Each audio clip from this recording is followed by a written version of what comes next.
So in this video I'm going to be reflecting on how we replicated the Pineapple Express intro, what went well and what didn't go well. So first of all, I'd be quite critical of my camera work because on the day we couldn't attach the camera to the tripod. There was some problems and some issues with that, so the camera was shaking a lot, which obviously meant that the film didn't come out as well as we wanted to. I also attempted a zoom in, which wasn't as effective either because the camera was shaky, but also because we're using a flip-up camera, and obviously a real film would use a much more professional camera.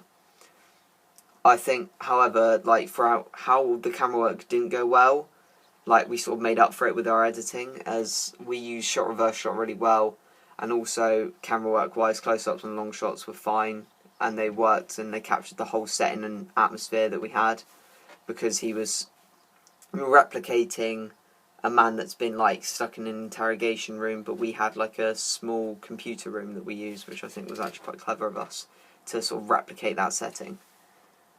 The narrative technique we used in the intro was a flashback, but obviously when we do our full film we're not really going to delve into flashbacks or anything, we just want to introduce the film.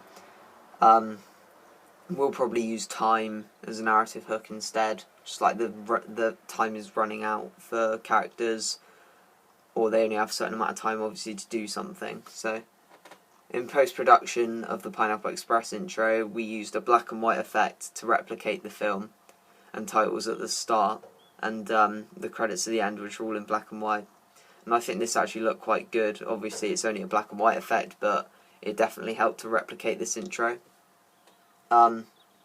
Other groups that did obviously different film intros, they really stuck to the conventions of the genre, which was really good because it made it obvious what film they were doing. For example, the group that did horror used a over shoulder shot, and behind the person's shot of the characters they entered from the bottom of the screen, so you sort of follow them from the bottom towards the top of the screen. And because it was behind and over the shoulder, it was actually really good and it built suspense. While another group was a rom-com, which was set in a school, and they used extras to crowd the scene, which is really good as it added the atmosphere of a busy school to their setting, which made the whole setting and the whole genre very clear to the audience from the start. So that is how we replicated the intro, and how other groups sort of use conventions to convey their genre.